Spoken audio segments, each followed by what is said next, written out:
इस कार्यक्रम के पुण्यार्चक है जयंती परिवार, अलवर, राजस्थान।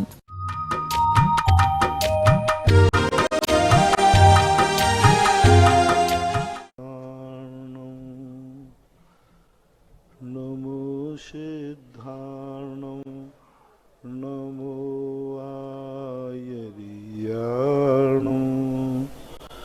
नमो वज्रायाणं नमो लोये सवशाहूर्णं।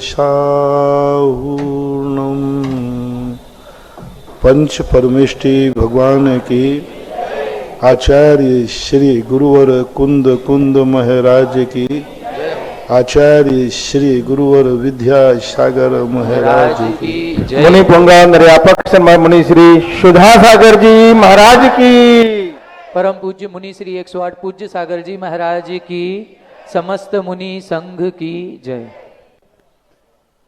आज की प्रथम जिज्ञासा में डॉक्टर मगन जैन, आष्टा, मध्य प्रदेश। मेरे परम पूज्य आराध्य इष्ट गुरुदेव को कोटि कोटि नमोस्तु।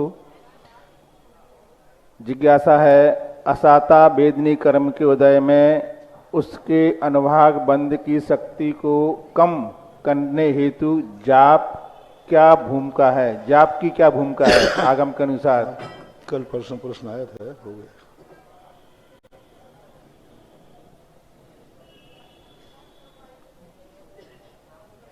दिनेश कुमार राठौर, थांदौर सिंगोली जिला नीमच मध्य प्रदेश से। आपकी जिज्ञासा है, प्रवचन में आपने बताया कि दूसरों की नज़र लग जाए तो उतर सकती है, पर खुद की नज़र उतारना बड़ी मुश्किल है। तो मेरा प्रश्न है कि हम अपनी नज़र को कैसे उतारें? सब पुराने प्रश्न आ गए। हाँ, नहीं हो गया। सब पुराने प्रश्न हैं। श्रीमती माधुरी जैन, बानगांव जिला दमोह मध्य प्रदेश। मेरे आराध्य गुरुदेव के चरणों में बारंबार नमोस्तु। आपकी जिज्ञासा है कि आचार्य श्री जी मुनि दीक्षा देते हैं तो उनके धर्म के माता पिता बनाए जाते हैं, परंतु जब एलक तथा छुलक महाराज जी की दीक्षा होती है तो उनके धर्म के माता पिता नहीं बनाए जाते तथा एलक तथा छुलक महाराज जी को पहले पिच्छी दी जाती थी, परंतु वर्तमान में नहीं दी जाती। ऐसा क्यों? माता पिता बनाने का हमारे लिए कोई भी आगम में ऐसा उल्लेख नहीं मिला। वर्तमान की परंपराएं हैं, इस पर मैं कुछ बोल नहीं सकता क्योंकि आचार्यों का विषय है। दूसरा, पिछिका के संबंध में शास्त्रीय प्रमाणों के आधार पर यही एक सच्चे गुरु की पहचान है कि सच्चा गुरु वह है जिस दिन पता चल जाए कि ये ठीक नहीं है उसी दिन सुधार लेता है। इसी सच्चे गुरु की पहचान। खोटा गुरु वह है कि सत्य पता चलने के बाद अब हमने जो कर दिया तो कर दिया, चाहे वो गलत ही क्यों न हो, क्योंकि अब मैंने शुरुआत किया है, मैंने ये कहा है, अब वो गलत भी है तो भी अब कह दिया है तो मैंने कहा है तो वो सत्य ही है। हमारे आचार्य महाराज में कि जिस दिन से वो जान लेते हैं कि यह इस रूप में सही आगम है, उसी दिन से वो सुधार करने में एक दिन की भी देरी नहीं करते। इसका प्रमाण पूज्यवर नेमी चंद महाराज गोमर सार जीव कांड में लिखा कि कोई व्यक्ति किसी भी चीज को जानता हुआ नहीं जानता हुआ उसको सही मान रहा था तो उससे कोई सम्यक दर्शन में दोष नहीं था, लेकिन जब सही का ज्ञान हो जाता है उसके बावजूद भी कहता आप भली सही कहो, अभी तक तो मैंने यही जाना है, अभी तक मैंने इमली के पेड़ को नीम का पेड़ कहा है। किसी ने कहा भैया देखो ये इमली का पेड़ है, सब बोले अब सब ठीक है लेकिन नीम का है तो नीम का ही। तो ये हमारे गुरु में नहीं है। हमारे गुरु महाराज सदा आगम का अन्वेषण करते हैं, चिंतन करते हैं, अभीक्षण ज्ञानोपयोगी हैं और पूज्यवर सदा आगम की लीक को तोड़ना नहीं चाहते। जिस दिन उनको आगम मिलता है अच्छे आचार्यों के तर्कयुक्त, उसी दिन वो अपनी कितनी ही पुरानी परंपरा क्यों ना हो, कितना ही पुराना कथन क्यों ना हो, वो उसमें संशोधन कर लेते हैं। यही हमारे लिए सबसे बड़ी गृह बात है और इसी को स्वीकार करना चाहिए। दिनेश कुमार राठौर गुरु जी के चरणों में बारंबार नमोस्तु। आपकी जिज्ञासा है कि आपने सिरोंजी सतोदय तीर्थ क्षेत्र के प्रवचन में बताया था कि भगवान और भक्तों के भगवान अलग अलग होते हैं। तो आपकी जिज्ञासा है कि इन दोनों भगवानों में क्या अंतर होता है, समझाने की कृपा करें। भगवान एक ही होता है, लेकिन दृष्टि अलग अलग बदल जाती है। जैसे आप लोग दो भगवान बैठे हैं वेदी पर, एक किसी पड़ोसी ने बैठा ले है और एक आपने बैठा ले है। आदिनाथ भगवान दोनों ही हैं, तो आपकी रुचि किसकी तरफ ज्यादा होगी? हम कितने ही समझाएं, हम कहें भैया ये भगवान क्या, हमारा वो भी भगवान है, मना नहीं करोगे, लेकिन अंत की जो श्रद्धा का अंश बढ़ेगा वहां बढ़ जाता है।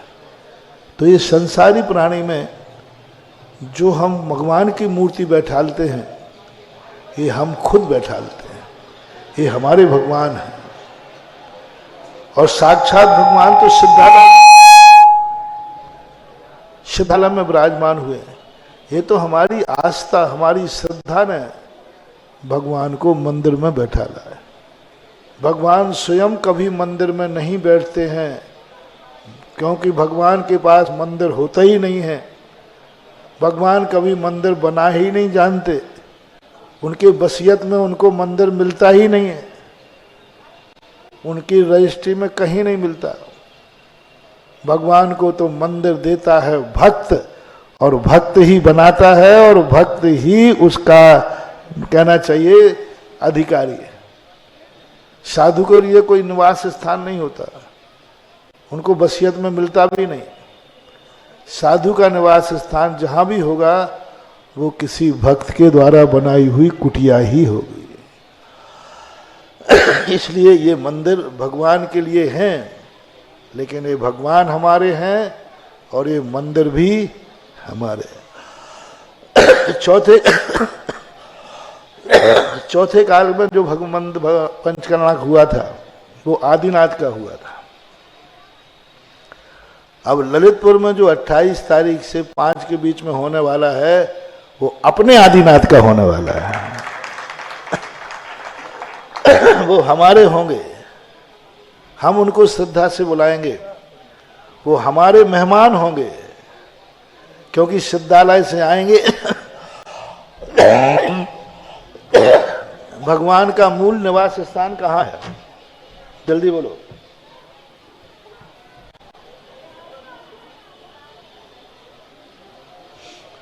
भगवान का मूल निवास स्थान कहाँ है? ये स्थान किसका है? ललितपुर।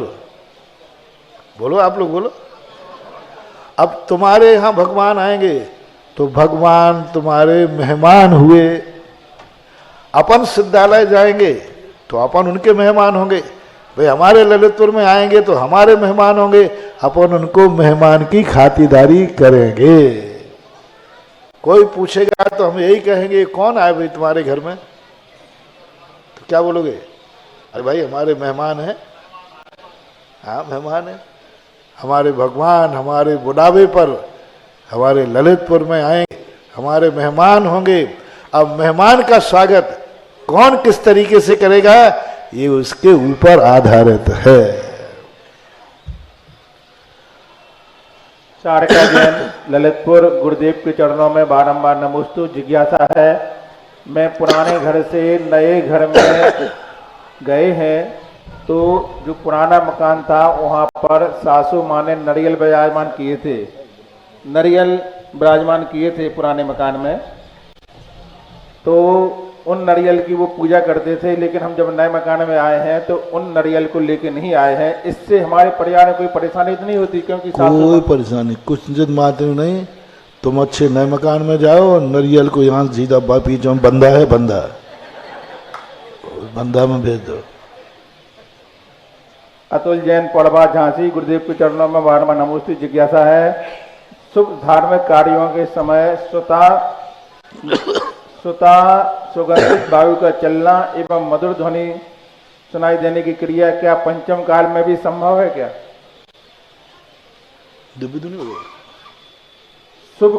शुभ धार्मिक कार्यों के समय स्वतः सुगंधित वायु का चलना एवं मधुर ध्वनि सुनाई देने की क्रिया क्या पंचम हो सकता? कोई बड़ी बात नहीं। भद्रबाहु स्वामी ने भद्रबाहु संहिता में इस बात का उल्लेख किया है। दोनों का उन्होंने लिया, सुगंध वायु, दुर्गंध वायु, सुगंध बरसात, दुर्गंधित बरसात, उन्होंने दोनों चीज़ों का लिया है।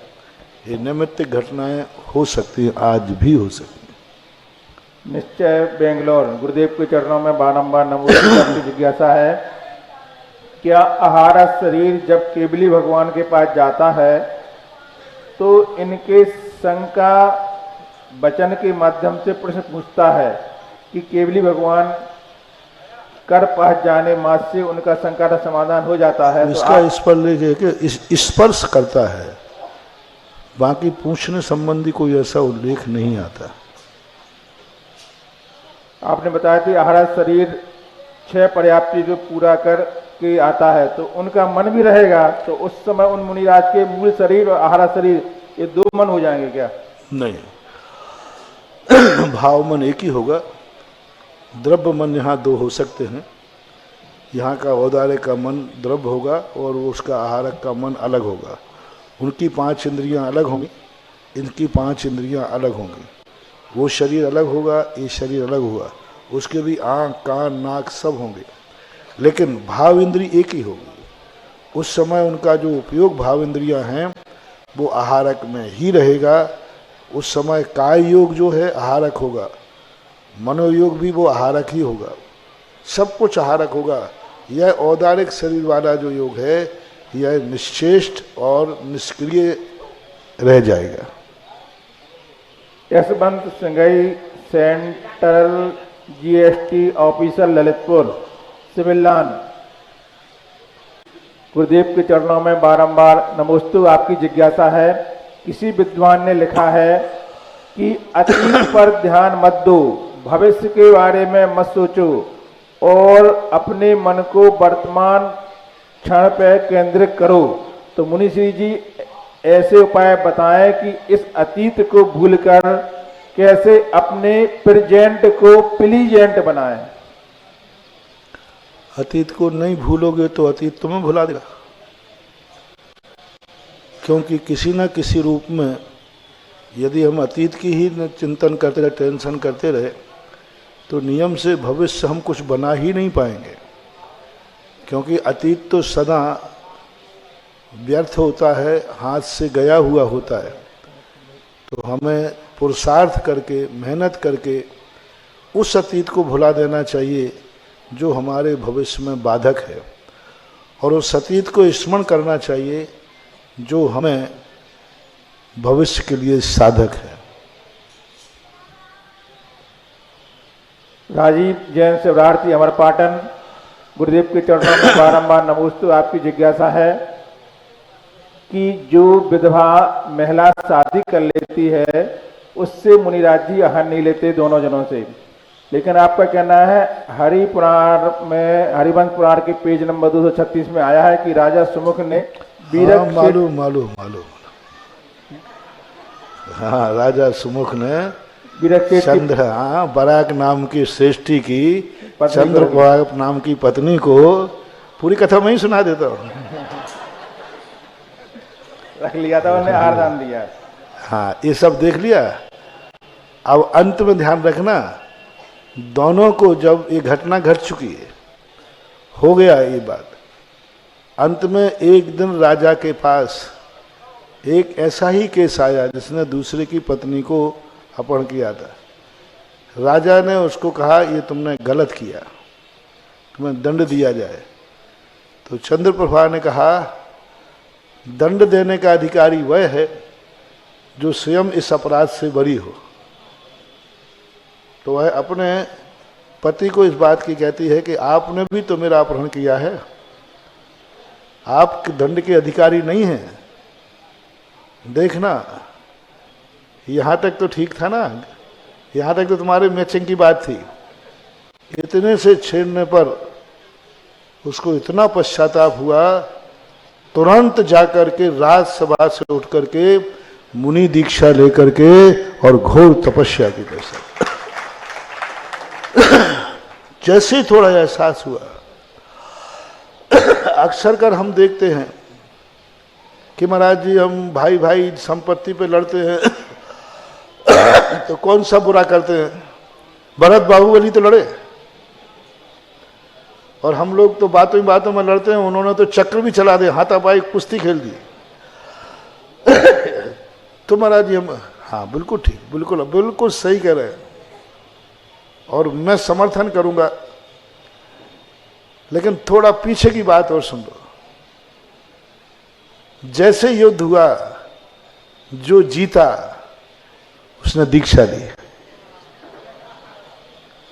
अब आप लोगों को, जितने लोग हैं सब भाइयों को मैं लड़ाऊंगा। मैं माला फेरूंगा कि हे भगवान, ये दोनों भाई हैं, कब लड़ें कब लड़ें, क्योंकि तुम दोनों लड़ोगे एक मुनि मिलेगा।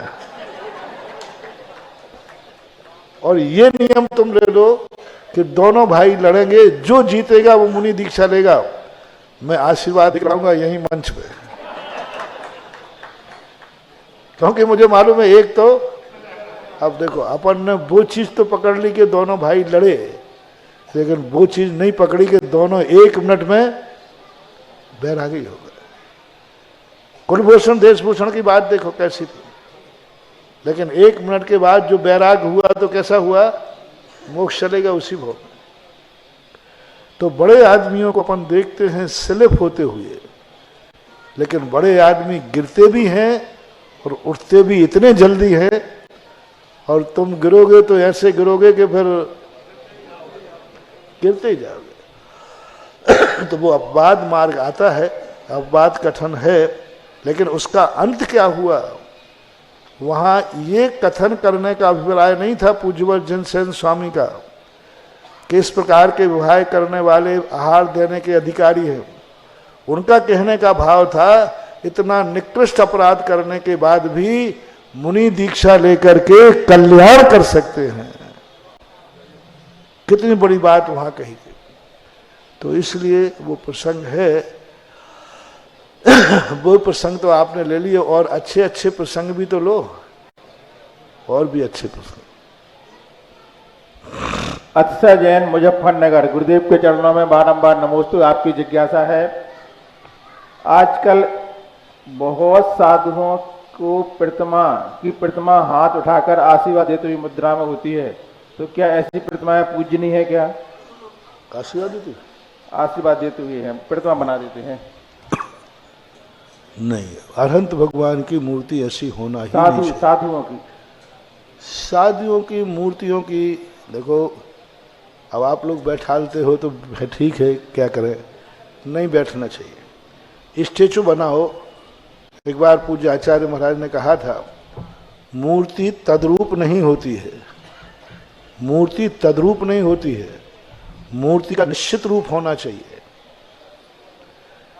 जैसे भगवान की सब मूर्तियों का एक नाप है, सब भगवान अलग अलग थे कि नहीं थे, लेकिन मूर्ति में सबका एक समान।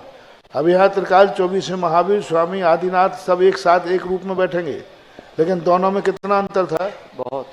ऐसा ही साधुओं की मूर्ति बने, लेकिन उसमें साधु की मूर्ति वैसे भगवान के समान वीतरागी बनना चाहिए, पिछी कमंडल होना चाहिए, बस इससे ज्यादा नहीं। पूज्यवर ज्ञान सागर महाराज की मूर्ति को हमने बनाने का भाव किया नसीराबाद में। आचार्य श्री को भेजा, मैंने कहा आचार्य श्री ने तो ज्ञान सागर महाराज को वृद्ध अवस्था में देखा है, तो वो मुझे बहुत आशीर्वाद देंगे। क्या वाह, गजब, हूबहू मूर्ति बना दी, हूबहू। तो फोटो सब भेजा। आचार्य का सब ठीक है, लेकिन ये मूर्ति की प्रतिष्ठा मत करना, पूजा के योग्य नहीं है।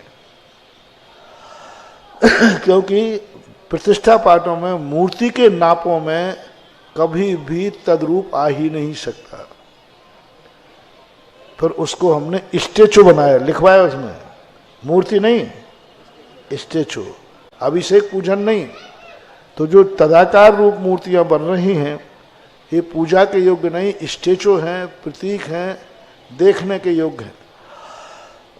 पूजा के योग्य नहीं। पूजा के योग्य तो वही मूर्ति है जो आगम में पूरे नाप के अनुसार बनती है। तो ऐसे आपके यहाँ पंचसुत केवली की मूर्तियाँ बैठा दी थी आटा मंदिर के अंदर, बिल्कुल भगवान जैसी हैं, पीछे कमंडल रखे हुए हैं, इसलिए वो मूर्ति उस प्रकार की। बाकी ऐसे आशीर्वाद आदि मुद्राओं पर सूर्य मंत्र नहीं होना चाहिए, प्रतिष्ठित नहीं होना चाहिए।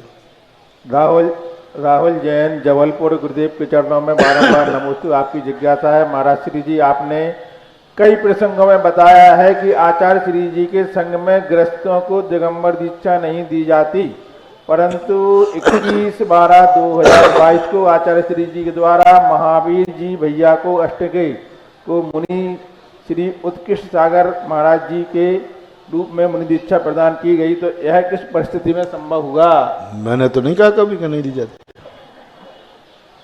मैंने तो ऐसा नहीं कहा। मैंने ये कहा है कि बहुतायत हमारे संघ में दीक्षाएं उनको मिलती हैं जो घर गृहस्थी के झंझटों से, लेकिन आचार्य श्री नहीं देते हैं। बहुत सारी दीक्षाएं दी। सन 1975-76, एक आध सन आगे पीछे हो सकता है, उस समय एक क्षुल्लक दीक्षा हुई थी चारित्र सागर के, दमोह के थे। उसके बाद भी दीक्षाएं हुई। आहार जी में एक दीक्षा हुई थी वैराग्य सागर की, मुनि दीक्षा हुई थी, गृहस्थ थे वो। संलेखना के समय और भी दीक्षाएं दी गई। तो एक अंत का समाधि के योग्य स्थिति बनाते हुए ऐसा कोई निषेध नहीं है, लेकिन एक जो शंका एक रूप होता है साधना के लिए, उसकी बात है। और ये उस समय की बात थी, तब आचार्य श्री भी जवान थे। अब आचार्य श्री भी, अब देखो, अब जो जिस अवस्था में आता है, अपनी अवस्था के लोगों के साथ ज्यादा उठना बैठना ज्यादा, तो अब आचार्य श्री ने सोचा कि सबको तुम्हें लेना हो तो चढ़ा दो, श्रीफल जाकर देंगे। राजेश कुमार जैन, पाटनी, नगर, गुना, गुरुदेव के चरणों में बारंबार नमोस्तु। आपकी जिज्ञासा है कि आप कहते हैं कि सत्य परेशान हो सकता है, पराजित नहीं हो सकता, तो यह कहाँ तक सत्य है? कहाँ तक सत्य है? वहीं तक सत्य है जहां तक सत्य सत्य है। तो सत्य है, ऐसे ही होता है।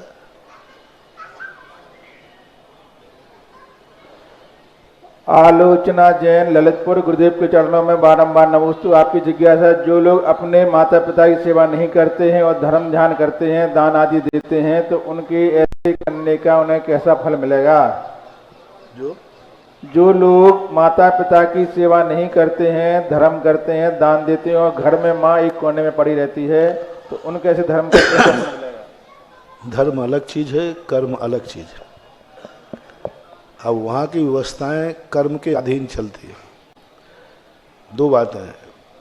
अब उनकी तरफ से दोनों तरफ सुनना पड़ेगा हमें। जब तक दोनों पक्ष नहीं सुनेंगे हम क्या कहेंगे? तो उधर सुनने के बाद फिर कहा जा सकता है कि भाई ये स्थिति क्या है। दूसरी बात है, यहाँ कर्म का सिद्धांत है, और माता पिता के भी ऐसे कर्मों का उदय है कि उन्होंने भी अपने माँ बाप की सेवा नहीं की होगी, उस प्रकार से वहाँ इनको दंड की व्यवस्था है। रही बात मोक्ष मार्ग में, धर्म कैसे भी कर रहा है, धर्म तो सदा करने योग्य है ही। ऑनलाइन जिज्ञासाओं के पश्चात जिनवाणी चैनल, सुधा कलश चैनल और आदिनाथ चैनल के समक्ष विराजित सभी गुरु भक्तों की ओर से और साक्षात यहाँ पर गुरु जी के पावन चरणों में विराजित सभी मुनि भक्तों की ओर से पूज्य मुनि द्वय के चरणों में बारंबार नमोस्तु नमोस्तु नमोस्तु। आज के इस जिज्ञासा समाधान कार्यक्रम में प्रथम जिज्ञासा रखेंगे परम सम्माननीय श्रीमान सीलचंद जी अनौरा दाऊ तैयार रहें। श्राविका श्रोमणी व्रती श्राविका श्रीमती सुशीला जी पाटनी किशनगढ़। मेरे गुरुवार ज्ञान रथ के सारथी हे जगत पूज निर्यापाक मुनि पुंगव श्री सुधा सगामातो कोटशा नमोस्तु नमोस्तु नमोस्तु। गुरुवार आपका बिहार या 4 दिसंबर को हुआ था, तो हे गुरुवार इसके पहले लोगों को इतना उत्साह था कि बहुत था। आपने जब बिहार किया सिर्फ पिछी कमंडल ले गए, वो उत्साह कौन ले गया? हे गुरुवार ये भी हुआ कि आपके सामने जो आज आपने अवलोकन किया है समोषण का, उसमें हमारे 16 मूर्ति आ चुकी थी, 4 बाकी रही थी, वो भी अभी तक नहीं आई हैं। और हे गुरुवार ललितपुर की समाज तो इतनी आज्ञाकारी है, अगर आप नहीं कहेंगे तब तक कोई 1 पैसा नहीं देगा, इसलिए आप इसको भी आशीर्वाद दे। ऐसी आज्ञाकारी है ललितपुर की समाज कि अगर आपका आशीर्वाद नहीं हो तो कोई 1 पैसा भी नहीं देगा, बोलियां कितनी भी करा लो। जब तक आपका आशीर्वाद नहीं होगा तब तक यहाँ कोई 1 पैसा देने वाला नहीं है। हे गुरुवार आप आज सबको आशीर्वाद दें कि अब जो भी बोलियां ली हैं सब कुछ करी हैं, वो अब हम लोग यहाँ पंचकर्णक होना है तो इसमें आप सब जमा करें। हे गुरुवार और जो 13 वेदी और भी रह गई अभी, वहाँ की गुफा की 13 वेदी वो भी हैं। सीलचंद जी, हाँ हम दान का उपदेश देते हैं, उगावनी भी हम ही करें।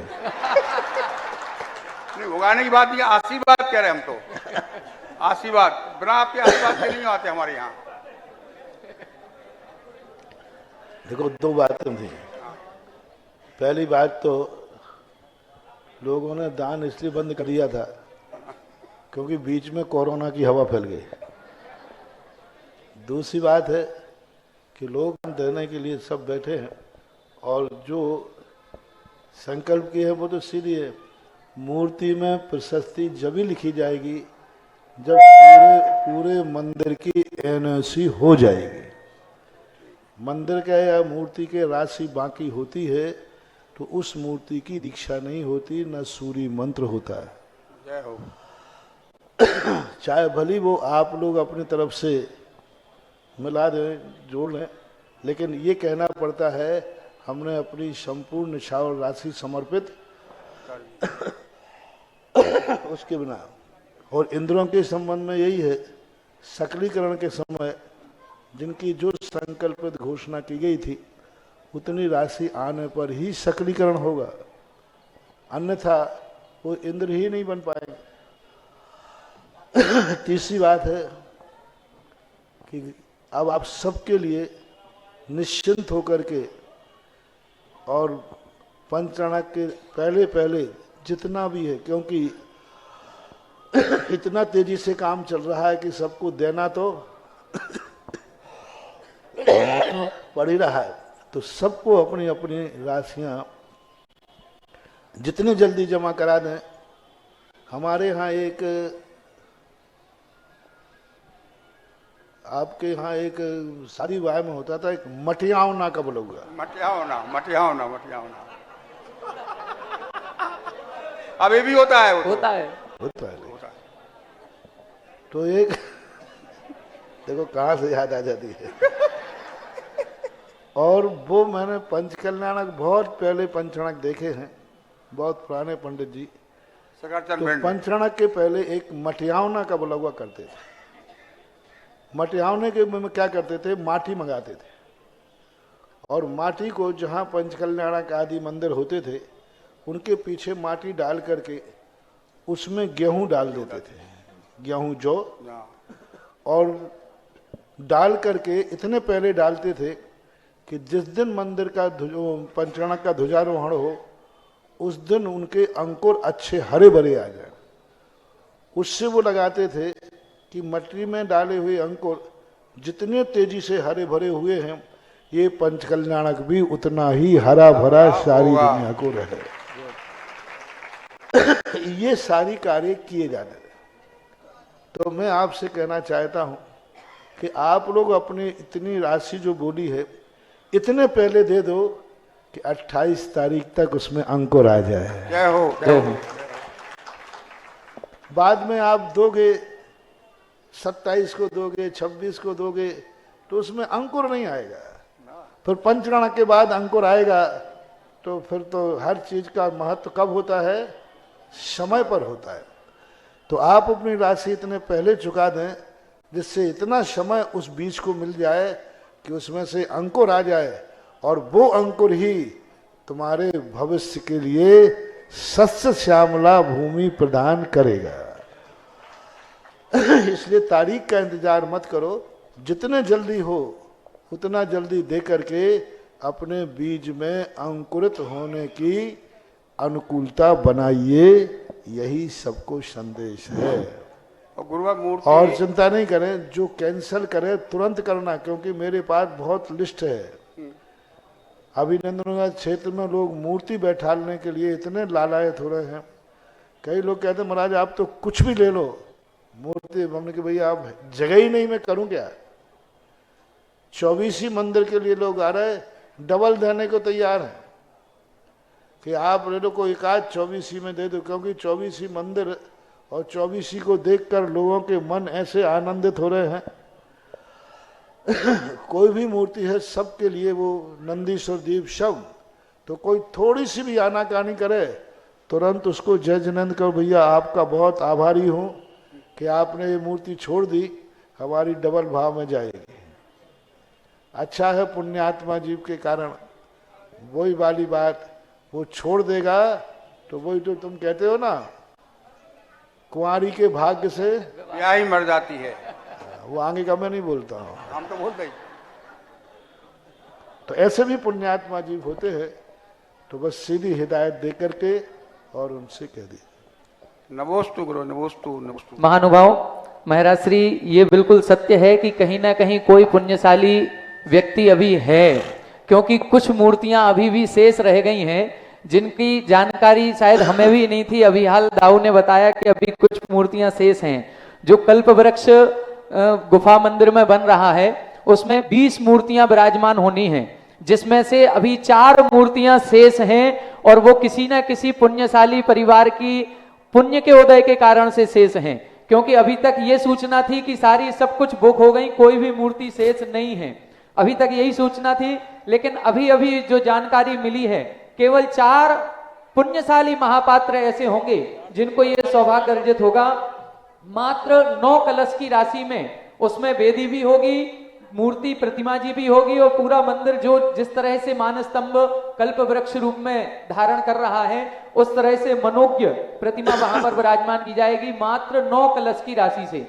एक और सौभाग्य हम सभी के मध्य है, गुफाओं को आप जब देखेंगे तो अति सुंदर गुफाएं बन रही हैं। पूज्य महाराज श्री ने एक बार कहा था कि ये गुफाएं इतनी सुंदर बन रही हैं, इतनी मनोज्ञ हैं कि एक दिन यहाँ पर लाइन लगेगी और टिकट लेकर के हमको अंदर जाना पड़ेगा। अब उस गुफा में 14 वेदियां बन रही हैं। उन 14 वेदियों में एक वेदी ऐसी रहेगी जिसमें 1 श्री जी विराजमान होंगे, और एक वेदी ऐसी होगी जिसमें 3 श्री जी विराजमान होंगे। जिसमें 1 श्री जी विराजमान होंगे, उस वेदी को बनाने का पुण्यार्जन मात्र 5 कलश की राशि में है, और जिसमें 3 श्री जी विराजमान होंगे उसको बनाने का, वेदी बनाने का पुण्यार्जन मात्र 7 कलश की राशि में है। दोनों प्रकार की वेदियां अभी शेष हैं, मूर्तियां पहले से हैं, केवल वेदी विराजमान करने का सौभाग्य अर्जित होगा। तो कुछ ही स्थान शेष बचे हैं, और वो उन्हीं के लिए हैं जिनका विशेष पुण्य फल, पुण्य का उदय उनका साथ ही साथ आया होगा। केवल 15-20 दिन पंचकल्याणक में शेष हैं। अपने भावों को जगाएं और वेदी का पुण्यार्जन भी कर सकते हैं 5 कलश में, 7 कलश में, और यदि हम 9 कलश में चाहें तो मूर्ति भी विराजमान करें और वेदी का भी पुण्यार्जन करें। ऐसे कुछ ही नाम शेष हैं। एक नाम आज विशेष रूप से प्राप्त हुआ है। आज जिनको नवदा भक्ति पूर्वक पूज्य गुरुवर की आहारचर्या कराने का सौभाग्य अर्जित हुआ, उन्होंने गुफा मंदिर में 5 कलश की राशि से 1 वेदी का पुण्यार्जन किया है।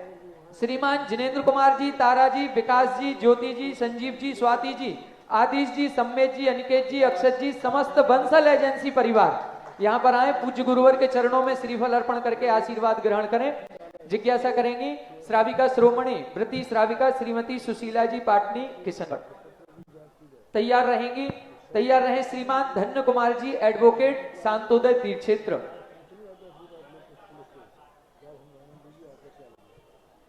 नमोस्तु महाराज श्री जी।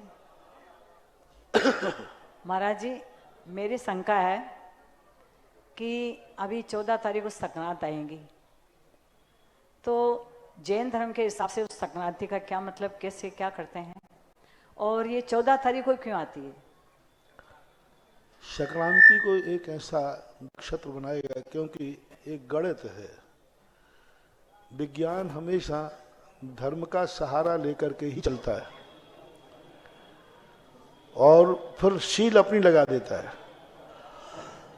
तो उन्होंने ऐसा नक्षत्र सेट कर दिया कि मकर संक्रांति जिस दिन पड़ेगी उन्होंने 14 तारीख फिक्स कर दी।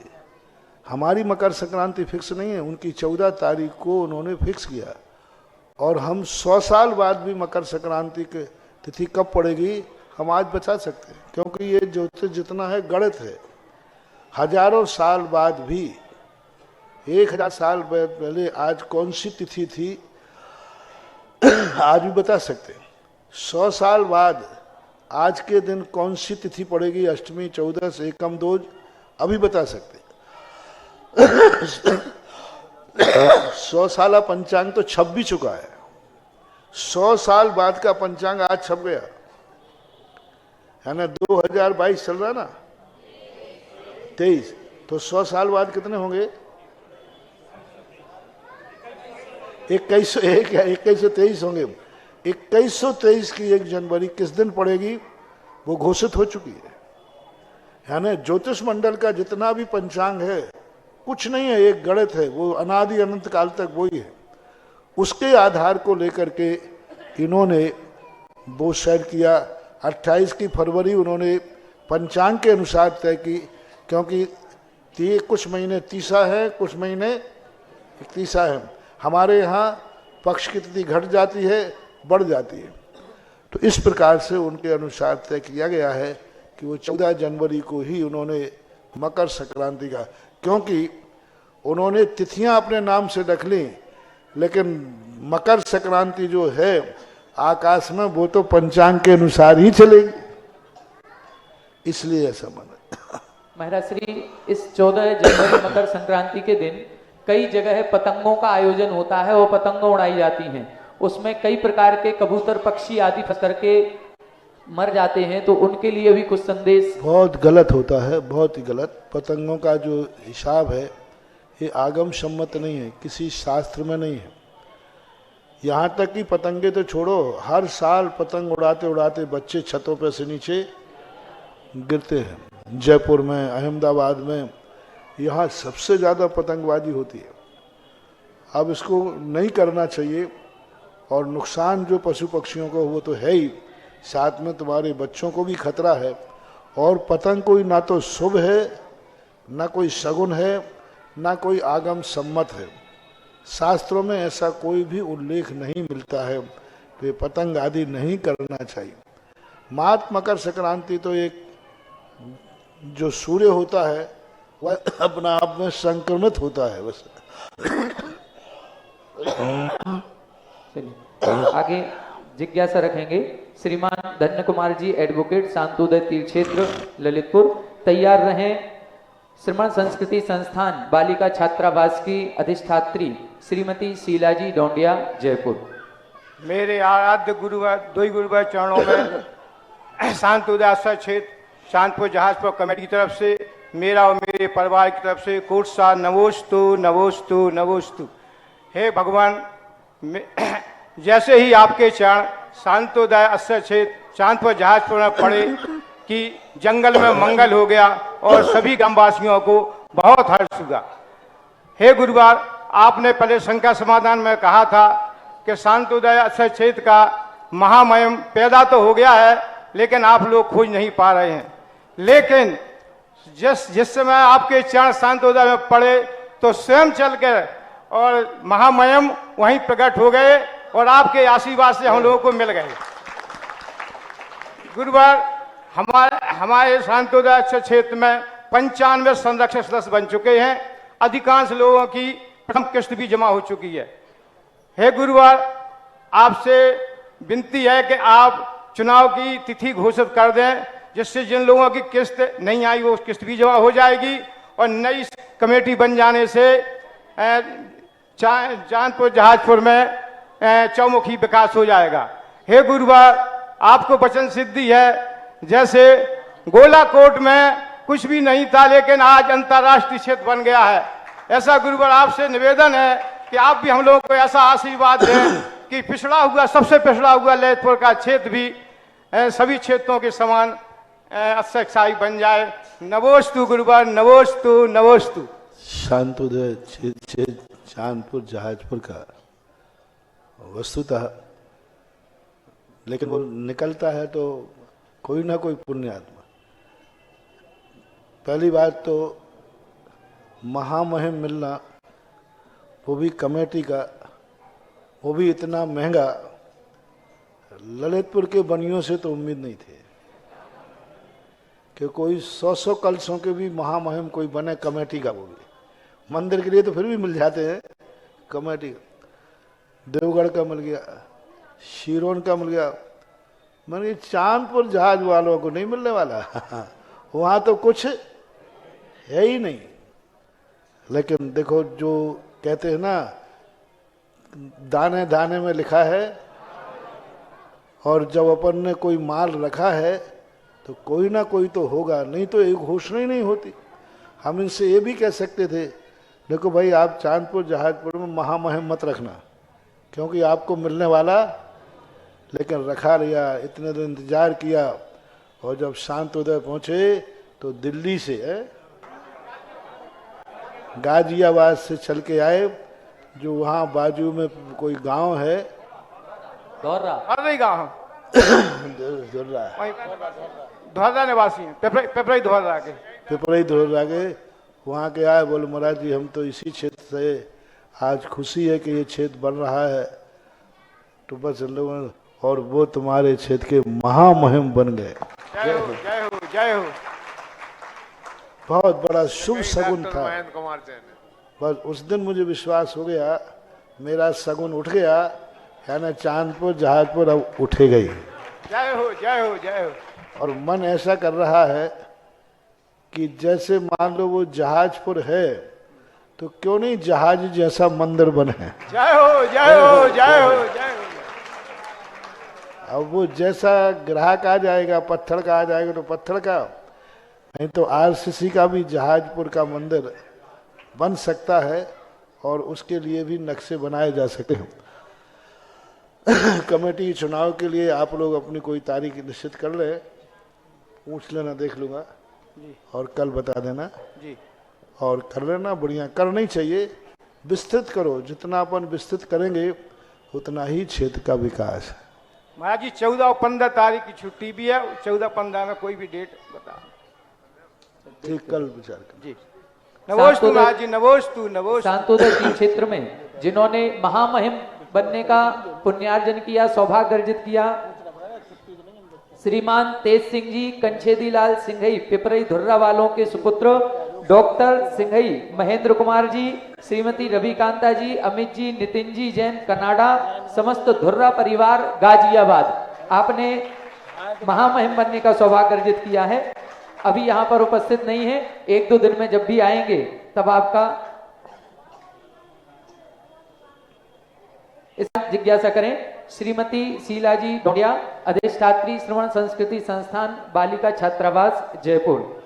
मेरे आराध्य इसके बाद गुरुवर के तैयार रहेंगे चरणों में श्रीमान कमल जी राव का ब्यावर।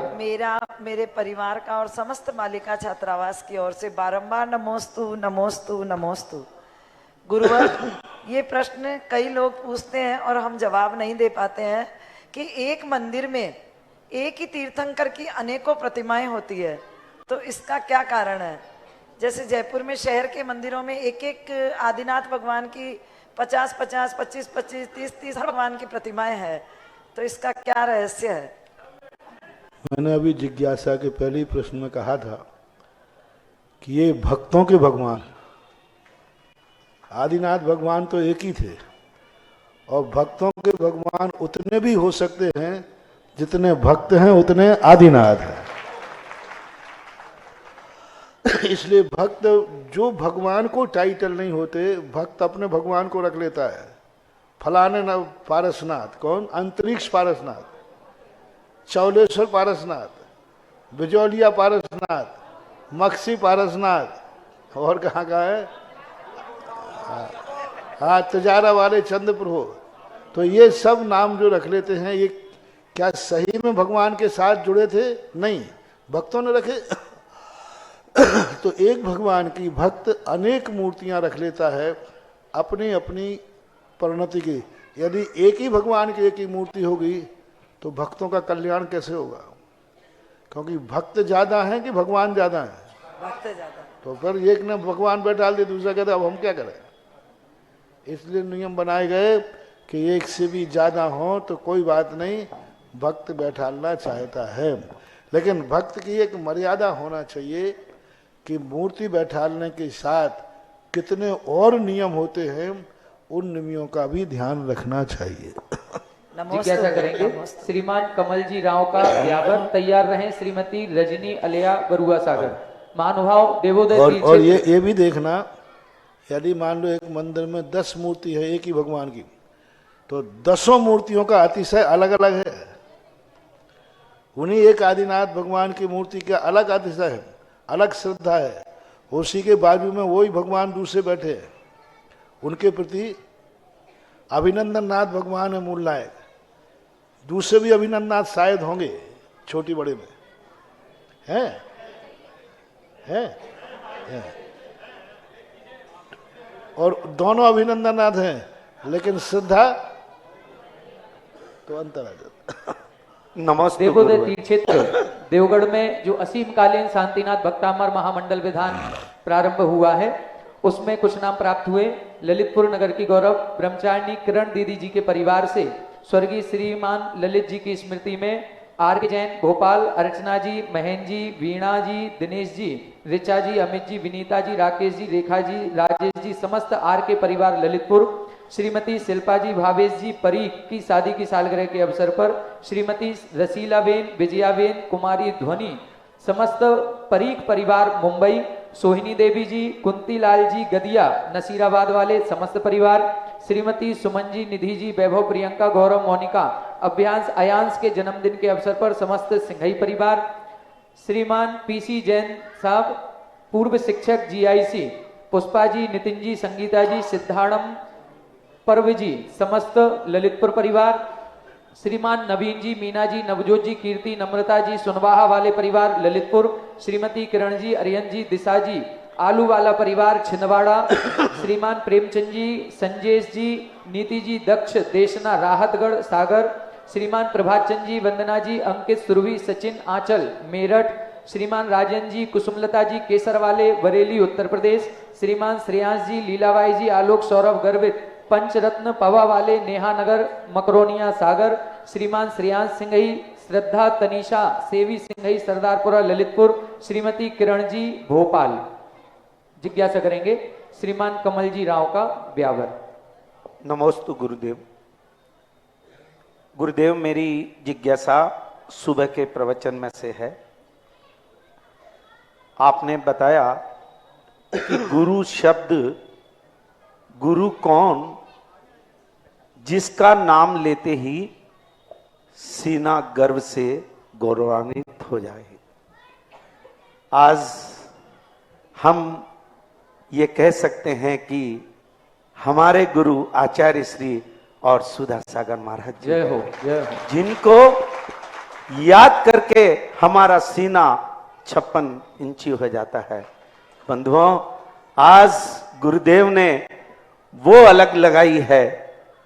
करोड़ों युवक शांति धर्म के नाम से जुड़ गए हैं और उनके जो ये हजारों संत भी अगर इस धरती पर मिलकर काम करे तो शायद उतना नहीं कर पाए जितना अकेले गुरुदेव ने इतने काम किए।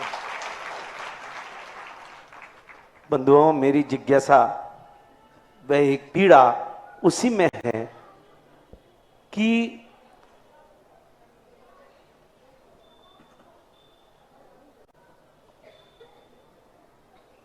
आपने एक उदाहरण दिया था हंसी हंसी में, जिसने दिगंबर मुद्रा धारण की उसने भी उसी मुद्रा को छोड़ा नहीं। मेरी पीड़ा और मेरी जिज्ञासा, पूरे देश की जिज्ञासा गुरुदेव आपसे यह है कि जिन्होंने दिगंबर मुद्रा को तो धारण कर लिया, लेकिन वह आगम विपरीत क्रिया जो साधु अपनी चर्या और विपरीत आचरण कर रहे हैं, जिससे श्रमण परंपरा कलंकित हो रही है, वह आज का युवा वर्ग धर्म के प्रति भ्रमित हो रहा है।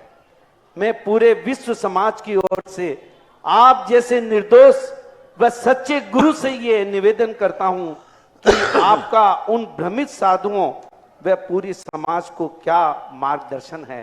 नमोस्तु गुरुदेव, नमोस्तु गुरुदेव। बहुत दिन से वार सब शांत बैठे थे, इनके प्रश्न से इनका काम है कि वार सब थोड़े गर्म हो जाए। कमल बाबू जो 16 के कपड़े पहन लेते हैं ना, वे अशुद्ध कपड़ों को हाथ से छूते नहीं है। तुम्हें जब इतने शुद्ध 16 के महाराज मिल गए तो उन अशुद्ध साधुओं की लिस्ट हाथ में क्यों लिए?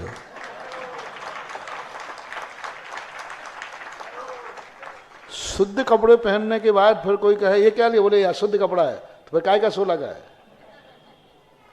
16 के कपड़े पहनने के बाद फिर अशुद्धों की लिस्ट नहीं जा पे मरे। इसी प्रकार अपन तो यही गर्व करें कि हमारे पास जो गुरु हैं वे चोखे हैं, और चोखे गुरु के मिल जाने के बाद खोटे गुरु की लिस्ट और उनको छेड़ना कोई मतलब नहीं है। और उनको छेड़ने से उनकी इज्जत बढ़ती है और अपनी इज्जत क्योंकि अशुद्ध कभी कितना भी छू लेना वो शुद्ध होने वाला, और अशुद्ध को शुद्ध छुएगा तो इसलिए वो जो कर रहे हैं खुद अपने आप में वो खुद समझ सकते हैं, विचार कर सकते हैं। अब आज की समाज भ्रमित जब ही होगी जब उसको भ्रमित खुद होना है।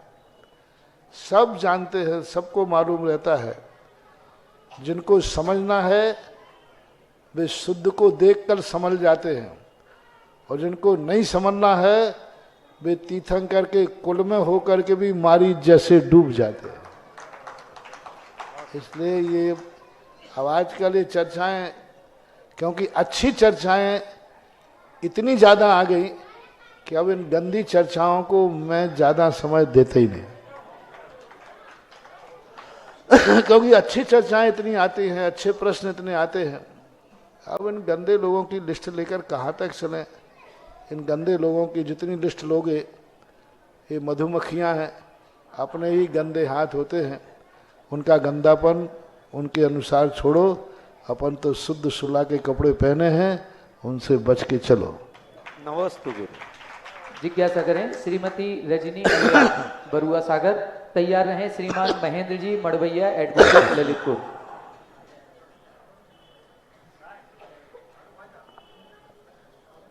नमोस्तु महाराज, नमोस्तु महाराज जी, नमोस्तु दोनों महाराज जी को, मेरे दोनों परिवार की ओर से नमोस्तु। महाराज जी मेरी जिज्ञासा है, क्या पूर्व के किए कर्म तो हर इंसान के सामने आते हैं, पर अभी के किए कर्म भी इंसान के सामने आते हैं?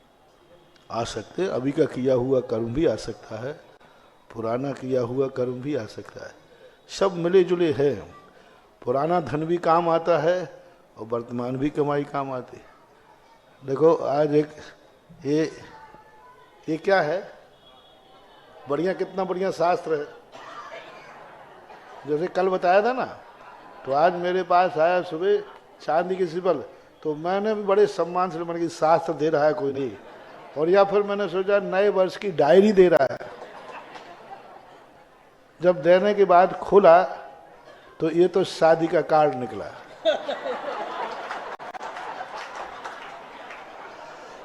और फिर मैंने कहा शादी का कार्ड, फिर मैंने पढ़ा ये देखो, फिर मैंने कहा अब खोले, अब हमारे नाम से आया ही है तो सारी सामग्री देख लूं, कल काम आएगा। तो देखा अब शादी का इतना बढ़िया, और यहाँ पर 2 डिब्बी रखी थी जिसमें चांदी के फूल भी थे। तो मैंने कहा ये सब चीजें बढ़िया हैं, क्या ऐसा कार्ड हमारे पंचकल्याणक का भी छपेगा। जय हो जय हो। मैंने इसलिए यहां मंगाया है, इसे बाहर कुछ भी नहीं है, शादी का कोई संकेत नहीं है, और इतना बढ़िया लग रहा है। ऐसे कार्ड कितने बहुमान से अपने बेटा बिटिया की शादी में छपवाते। अब ऐसे कार्डों के कितने बहुमान से छपाया, कितनी आस्था से छपाया, और मुझे भेंट किया तो चांदी के, और जिसके यहाँ जाएगा उसके यहाँ चांदी के फूल भी डिब्बे में शगुन के लिए रखते होंगे। और क्या है, चांदी के फूल के 2 डिब्बी है, वो तो कोई निकाल ले गया, और तो किसी ने निकाला, और निकाला तो कमेटी वालों ने हुआ, क्योंकि वो चांदी के थे। चांदी की चीज चढ़ते ही तुरंत कमेटी वाले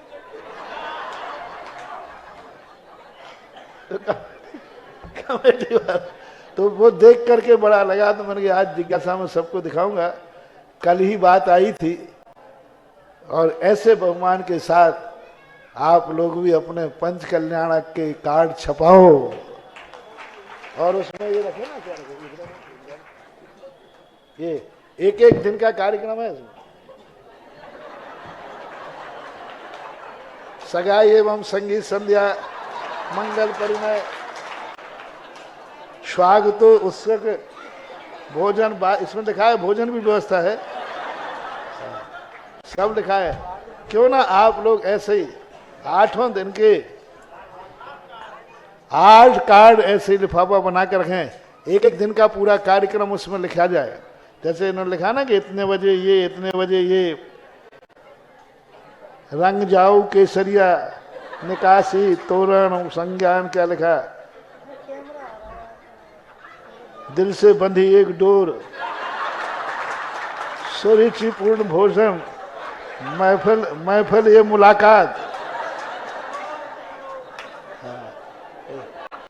मैं इसलिए पढ़ रहा हूं, हमारे यहाँ भी लिखना नाभि राय दरबार, स्वधर्म दरबार, सब नीलांजना नृत्य। तो हमारे यहाँ भी तो रंगारंग कार्यक्रम है, ऐसी थोड़ी कि नहीं है।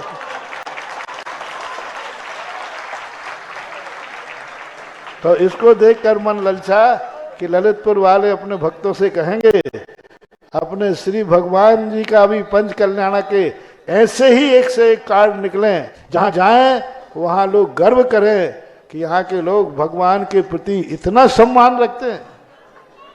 ऐसे ही नहीं छपवा देना कि तो कार्य से छपा टपा करके भेज दिया। नहीं, पूरे पंच कल्याण के पूरे कार्यक्रम पूरे पत्रिका में नहीं थे, निकल गए होंगे आगे। यहाँ दे देना सबको वही 5 दिन के कार्यक्रम, उन कार्यक्रमों को छाप के दस्तूर करो। और जितना सगुन मैं कह रहा हूँ, जितने सम्मान के साथ आप लोग पंच कल्याण के कार्ड छपाकर अपने बाहर के रिश्तेदारों को भेजोगे, यह पुण्य, यह प्रभावना तुम्हारे जीवन में ऐसी मंगलकारी होगी कि आज तुम 100 लोगों को बुलाने में सक्षम हो। एक दिन इतने सक्षम हो जाओगे कि सारे भारत को बुलाने की शक्ति तुम्हारे में आ जाएगी, क्योंकि तुमने भगवान के कार्य में आमंत्रण दिया है। ये तो एक सैंपल दिया, इससे अच्छे अच्छे भी होंगे। चलता है तो कहीं ना कहीं कोई ना कोई करता जरूर है। ललितपुर वाले तो करेंगे ही करेंगे। आज महाराज श्री बेंगलोर से फोन आया था, कल आपके मुखारबिंद से अनायास ही बेंगलोर का नाम निकला। और राणौली के पास जो डाकुड़ा परिवार है वो बेंगलोर में रहते, उनका फोन आया कि कार्ड कैसा छपाना है, उसका पूरा हमको मैटर भेजिए, हम भी यहाँ से कार्ड छपा रहे हैं। बहुत अच्छा। राणौली आचार्य ज्ञान सागर महाराज का जन्म स्थली। मतलब कार्ड का दस्तूर पूरा नहीं करना, कार्ड का स्टैंडर्ड पैटर्न कंपटीशन करो। मात्र यही नहीं कि जो कार्ड छपवा देना, नहीं, ये विचार करो प्रतियोगिता में कि ललितपुर के भगवान में सबसे अच्छा कार्ड किसका होगा, ऐसा करके सोचो। जिज्ञासा करेंगे श्रीमान महेंद्र जी मड़वैया एडवोकेट, और आज की अंतिम जिज्ञासा के लिए तैयार रहें श्रीमती चंद्रकांता जी बरौदिया। मुनिद्वय के चरणों में श्रोता समिति की ओर से सत बार नमोस्तु नमोस्तु नमोस्तु। महाराज जी, चारों तरफ के विचार आपके मन में आते हैं, उस पर 2 लाइनें कहता हुआ अपनी बात को कह रहा हूं कि जिधर देखता हूं उधर आप ही आप हैं, जिधर देखता हूं उधर आप ही आप हैं, न आप जैसी खुशबू और न आप जैसे विचार हैं, न आप जैसी खुशबू और न आप जैसे विचार हैं। गुरुवर, हम अपने जीवन में एक शुद्ध श्रद्धा और सत्य और समाधि को कैसे पाएं, कृपया बताने की महती कृपा करें परम पूज्य मुनि जी। शुद्ध श्रद्धा, सत्य और समाधि को अपने जीवन में कैसे पाएं, कृपया उसको शुद्ध बताएं। श्रद्धा, सत्य, समाज, समाधि, समाधि। हाँ, समाधि को कैसे पाएं, समाधि को कैसे पाएं। देखो, जो शुद्ध है, शुद्ध ध्यातव्य है, प्राप्तव्य है, प्राप्त नहीं है। वर्तमान में कोई भी वस्तु की शुद्धता प्राप्तव्य है, अभी प्राप्त नहीं है। सत्य भी प्राप्तव्य है, प्राप्त नहीं है। अब रही बात समाधि, और जो समाधि की स्थितियां बनती हैं, यह सत्यता और शुद्ध को प्राप्त करने के लिए ही समाधि होती है। और समाधि का अर्थ होता है पर से निर्वृत्ति। जिन जिन कारणों से हम अशुद्ध होते हैं, उन कारणों से निर्वृत्ति जितनी हम पालेंगे, वो नौ कर्म भी हो सकता है, कर्म भी हो सकता है, भाव कर्म भी हो सकता है। इनसे जितना जितना हम निर्वृत्त होते जाते हैं, उतने उतने हम समाधि की तरफ चले जाएंगे। और समाधि कारण है शुद्ध और सत्य को प्राप्त करने के लिए। एक शब्द और था, श्रद्धा। श्रद्धा जो है समाधि के पहले प्रकट होती है। जो इस बात का मैंने पहले ही कहा कि शुद्ध और सत्य प्राप्तव्य हैं, तो प्राप्तव्य हैं तो पहले हमें श्रद्धा करना चाहिए कि है कि नहीं। जो चीज हमें प्राप्त नहीं है उसको हम कल्पना में डाल देते हैं। कल्पना में पता नहीं है कि नहीं, क्योंकि हमें प्राप्त नहीं है। तो प्राप्तव्य को सत्य स्वीकार करना है कि नहीं, वो श्रद्धा के माध्यम से ही होगा। तो पहले सत्य और शुद्ध ये प्राप्तव्य हैं, उसके पहले हमें मानना है कि सत्य है भी कि नहीं। ये श्रद्धा काम करेगी। शुद्ध तत्व होता भी है कि नहीं, ये श्रद्धा काम करेगी। और वह श्रद्धा जब हमारी क्रिया रूप में परिणत होगी तो वह समाधि की तरफ जाएगी। नमस्ते महाराज जी। जिज्ञासा करें श्रीमती चंद्रकांता जी बरोदिया। गुरुदेव, बरोदिया दिगंबर जैन समाज की ओर से त्रिवार नमोस्तु नमोस्तु नमोस्तु। हे गुरुवर, हमारे परिवार की ओर से त्रिवार नमोस्तु नमोस्तु। हे गुरुवर, हमारी जिज्ञासा है क्या हम सौर या सूतक में क्या शांति धारा किसी से करवा सकते हैं? करवा और क्या हम अभिषेक के लिए मान स्तंभ के यहाँ से दर्शन करने जा सकते हैं या नहीं? और गंध तक ले सकते हैं कि नहीं? मान स्तंभ के यहाँ से हम लोग दर्शन कर सकते हैं या नहीं? मान स्तंभ के यहाँ से, हाँ, मंदिर के बाहर और मान स्तंभ के दूर से, अंदर से। अशुद्धि के समय तो नहीं कर सकते। और गंधोदक भी ले सकते हैं या नहीं? गंधोदक की बात अलग है। गंधोदक जब पशुओं को भी दिया जा सकता है, किसी को भी दिया जा सकता है। जहां जहां मौत आ सकती है वहां वहां गंधोदक भी जा सकता है। लेकिन व्यवहारिकता और नैतिकता के नाते उस समय गंधोदक ना लें तो अच्छा है। कोई विशेष परिस्थिति मरणासन की हो या कोई ऐसी स्थिति है जो कि अब कोई उपाय ही नहीं है, तो उसको विपत्ति काल के लिए रख लें। मार्ग ना बनाएं कि अशुद्धि के समय गंधोदक लिया जा सकता है। इससे वो ठीक नहीं माना जाएगा। लोक व्यवहार में अच्छा, पर ऐसे अपरिहार्य कारण में, बीमार में आकस्मिक परिस्थिति आ गई, उस समय पवित्र अपवित्र का विचार नहीं किया जाता, उसके कल्याण का विचार किया जाता है। हे गुरुवार त्रिवार नमोस्तु अंतिम जिज्ञासा करें कुमारी रिद्धि जी, जल्दी शीघ्रता से करो। मेरे ममा आराध्य गुरु के चरणों में त्रिवार नमोस्तु नमोस्तु नमोस्तु।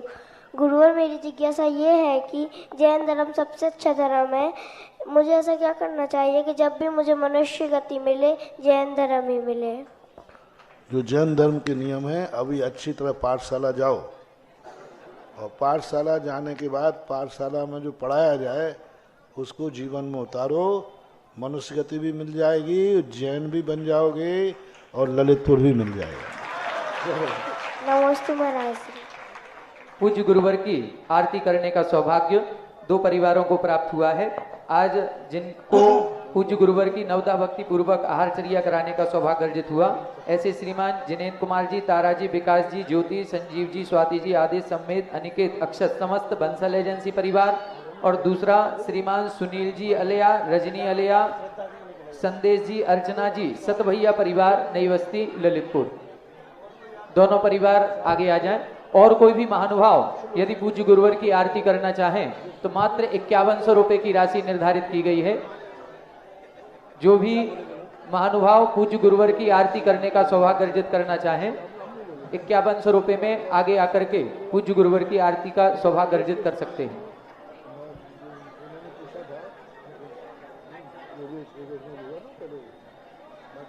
और कोई महानुभाव?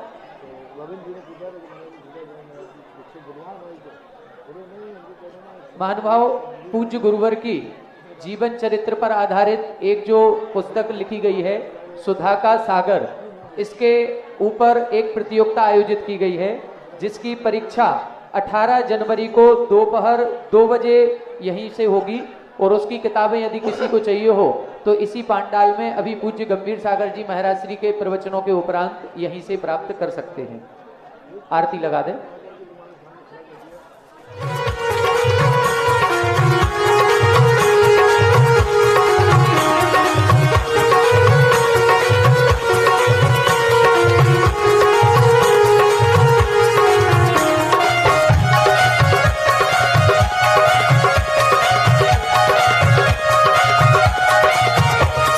सागर की गुण आगर की शुभ मंगल दीप सजा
इस कार्यक्रम के पुण्यार्चक थे जयंती परिवार अलवर राजस्थान।